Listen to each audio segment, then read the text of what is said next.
when I got on the plane at JFK and we took off and the plane was going up, I could see the parking garage, where I parked my car, and it kind of made me smile because, like, for me, the best part of going someplace, at least to me, maybe just because I'm a homebody, or I like being with my family, the best part of any trip is when you get back, you get off that plane, you're walking towards your car, you get in the car, and you're like, I'm back in my car, you turn the key and you go, and you're on your way home. And I remember thinking to myself, like, wow, in under a week's time, I'm going to be back here. This show that I've spent the last,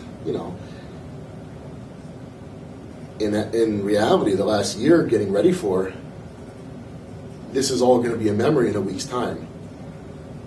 And as much as I can't wait to be back here and be on my way home, and almost kind of taking some comfort in the fact that, like, regardless of what happens, I still get to feel that feeling when I get in my car and head home, because no matter what, I still get to go home. But like I said, you spent so much time getting ready for this. Now you're down to, I leave yesterday, it's Wednesday, the show is Saturday. Today it's Thursday. It's almost Thursday night.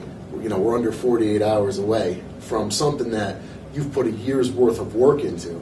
And it's about to come down to, I don't know, collectively, 10, 15 minutes on that stage.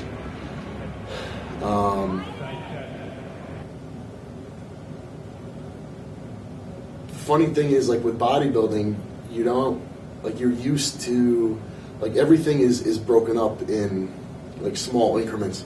Like, my girl and I will talk about things that happened in the past, and she'll say, well, what year was that this happened, and when did this, and I'll always be able to remember exactly when it happened based around what show I had done or where I was at in my preparation. Everything is down to, like, months and weeks and days.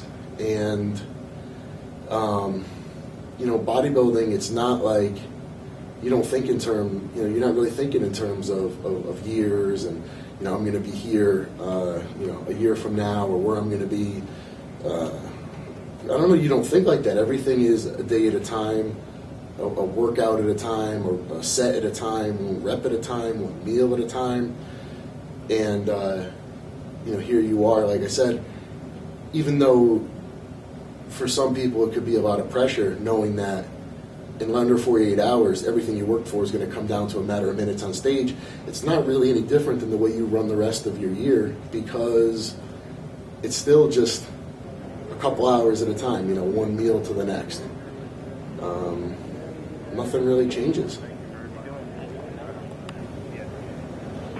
So that's funny. As a bodybuilder,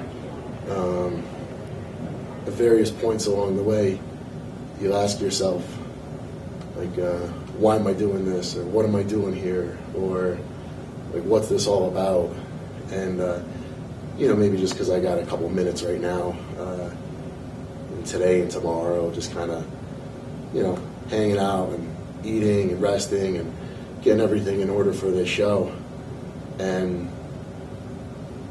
you look around at everything that you're doing, it's like, I packed 2 suitcases full of shit, and I brought a week's worth of food, and I spent, how much time in the kitchen cooking 30 pounds of fish and 30 pounds of chicken, and I brought 15 pounds of potatoes and, 12 pounds of rice, and I did this, I did that, and, a few days ago I carb depleted, and now I'm carb loading, and I'm going to go get spray tanned, and, and you think about all this, and you're like, wow. There's a lot to this. And, bodybuilding, I'm sure it's that way with any sport. There's a lot to it at an elite level. But in bodybuilding, maybe even more so, because maybe the things you do are a little bit, that much more out of the ordinary. And, you'll kind of, every once in a while, I find myself sitting there and asking myself, what am I doing here? Or why am I doing this? Or what keeps me doing, why did I start this, or what keeps me doing this? And I mean, I know why I started bodybuilding, and I know why I continue. But it's like, what am I doing here in Columbus, competing? And I don't know, maybe like to some degree you feel like you just have to. There's probably a lot of people in life that find themselves however many years down the road, maybe in a career or, you know, in a certain endeavor, and they say, you know, maybe they have a whole list of reasons why they should or shouldn't continue to do it. But even once you weigh everything against each other, the one thing you come up with is sometimes like you do it just because you want to do it, or because you feel like you should do it, or because you just feel like it's something you should be doing. And it's funny. I don't know that if I could come up with any better answer with why I'm doing this. Other than I feel like it's something I'm just supposed to do. And there have been times along the way where I say to myself, all right, well, if I'm not supposed to be doing this, you know, give me a sign and let me fail, or you know, just point me in the right direction. I'm not saying I ask God or anything like that. I just kind of put that out there, you know, in my mind. I just kind of send that out. And like there have been times where I've said to myself, like, do I really want to keep doing this? Like, I'm going to give everything I have to it to try to be my best. But if I'm not supposed to be doing this, just let me fail miserably. Then I'll know I'm not supposed to be doing it. I can walk away. I can go on to something else and know, you know, I gave it my best, but I really wasn't cut out for it. And, you know, like so far it hasn't happened. So maybe in my mind that keeps telling me like I'm supposed to be doing this. Like this is something I'm supposed to do. So I don't know, you know, to what degree do you just kind of roll with that? You know? I know like for a lot of people, you know, myself included, in the past, getting ready for a show, it can put a certain strain on, you know, your relationships. You know, you're getting ready for something that to you is monumental. That's huge. That, like I said, you've put